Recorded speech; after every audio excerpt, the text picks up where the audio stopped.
Я вам дам 3 самых эффективных средства, которые будут для вашей кожи максимально результативными. Дадут вам ее здоровье, ее сияние и классное качество.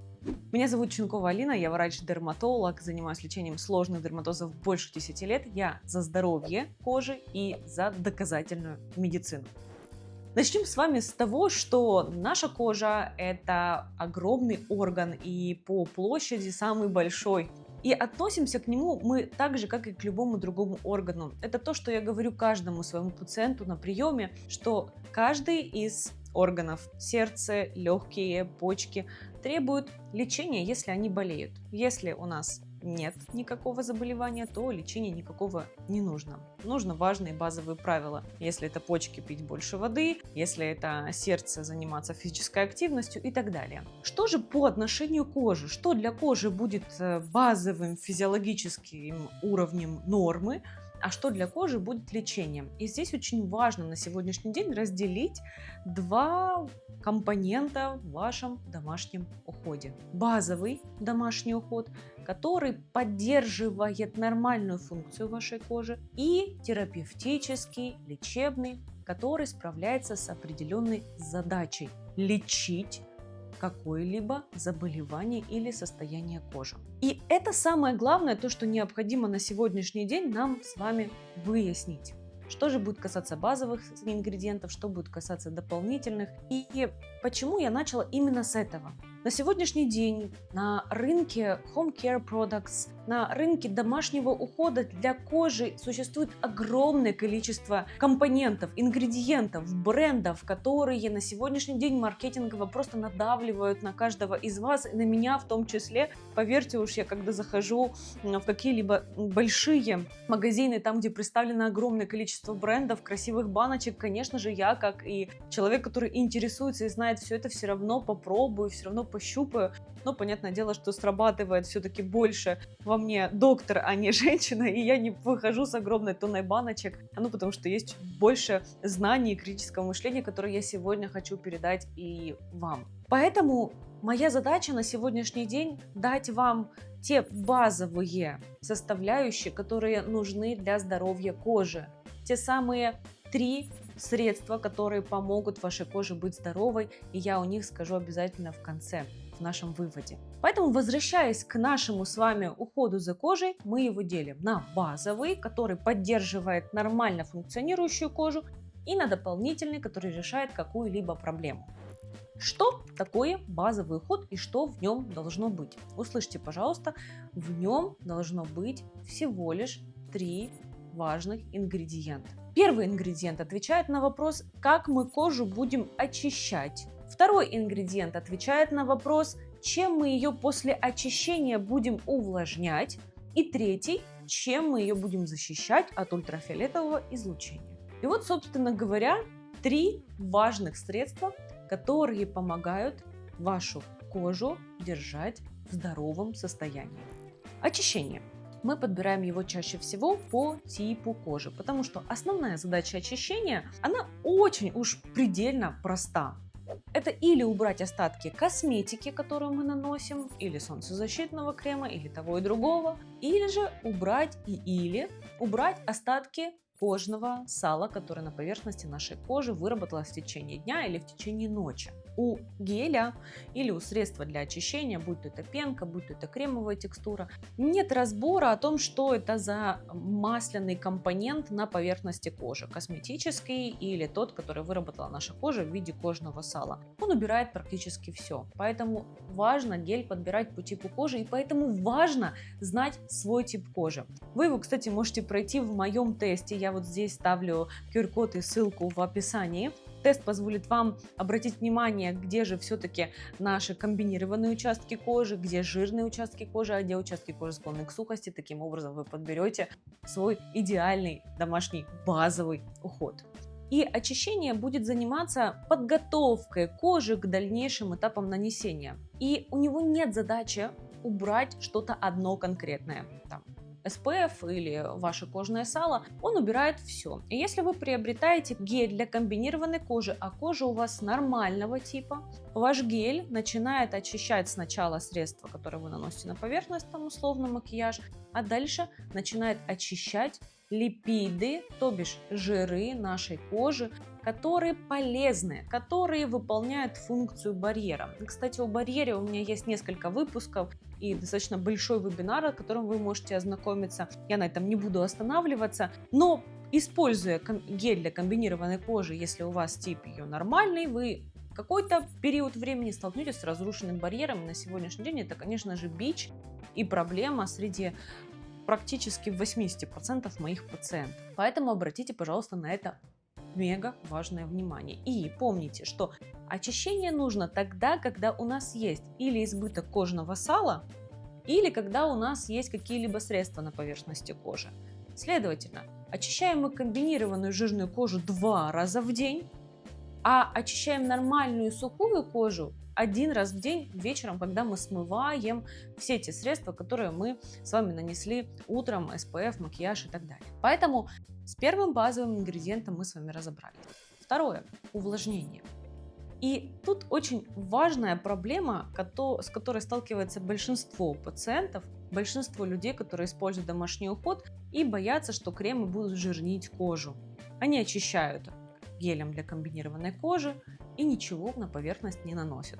И здесь я привожу буквальный пример касаемо волос. Наверное, все девочки сталкиваются с тем, когда моют шампунем голову и не наносят кондиционер, волосы начинают путаться, и мы это прямо ощущаем, этот дискомфорт. Но на коже мы этот дискомфорт можем не ощущать, может быть небольшой стянутости или когда же иногда шелушение, но это не так заметно. Но по факту происходит ровным счетом то же самое. Гель, который имеет способность убирать наш липидный защитный слой на поверхности кожи. Наши чешуйки на поверхности кожи организованы таким образом. После геля они вот так все торчат.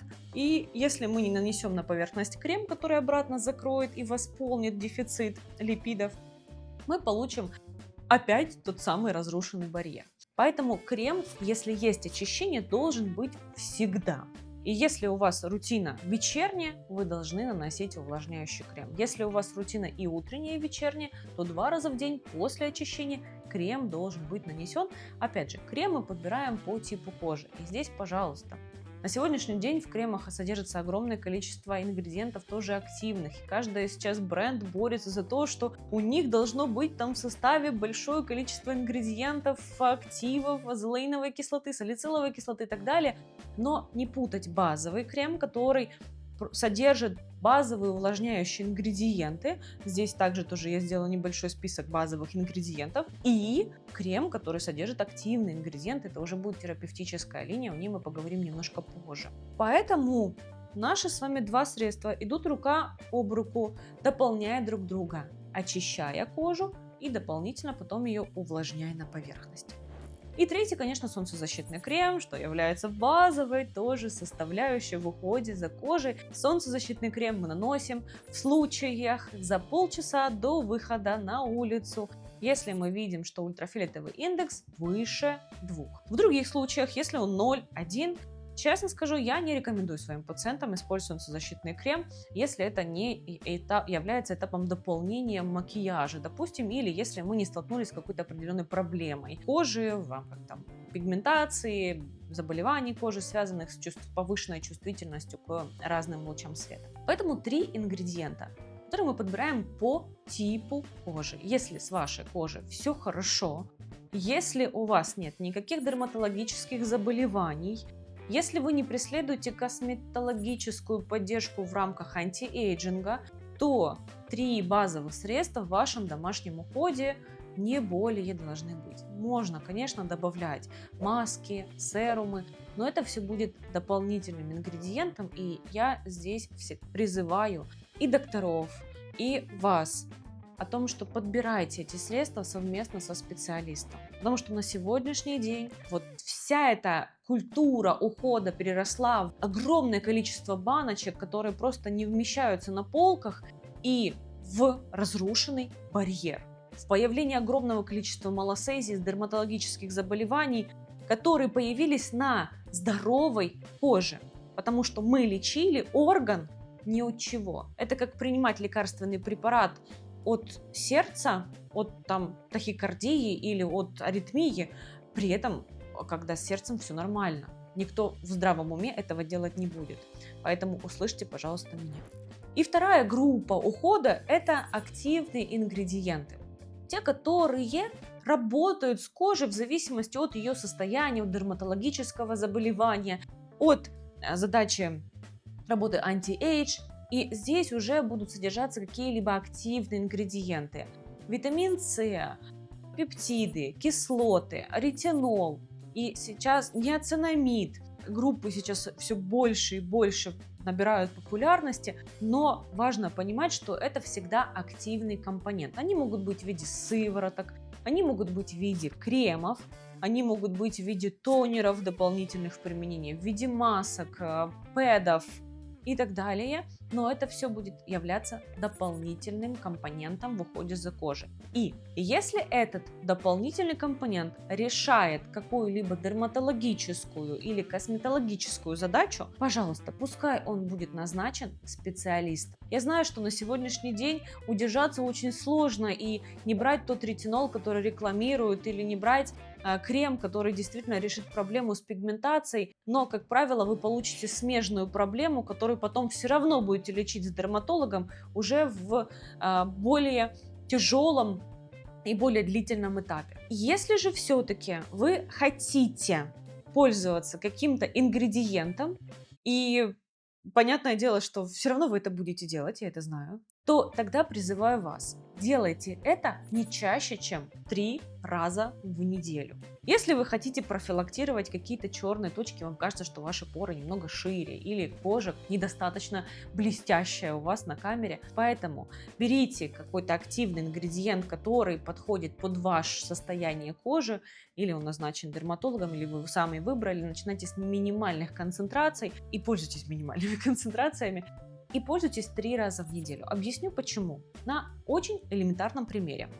Вы ходите в спортзал, занимаетесь активной физической силовой тренировкой и ходите в спортзал ежедневно, 7 дней в неделю. Мышцы при этом не растут, не восстанавливаются, вы постоянно уставший, и в итоге никакой пользы от таких тренировок нет. Но для того, чтобы нарастить мышечную массу, дать возможность восстановиться мышце, мы ходим заниматься силовыми тренировками 2-3 раза в неделю, если это не какая-то интенсивная подготовка бодибилдера. Поэтому также и с кожей. Кожа тоже орган. Помните, вначале говорила, мы с вами даем возможность коже восстановиться, потому что все активные ингредиенты работают на то, что они заставляют кожу работать быстрее, отшелушиваться быстрее, двигаться молекулам между клеток быстрее, корректировать барьер и так далее. И каждый раз, каждое нанесение активного ингредиента будет приводить к накоплению проблемы с повышенной чувствительностью кожи.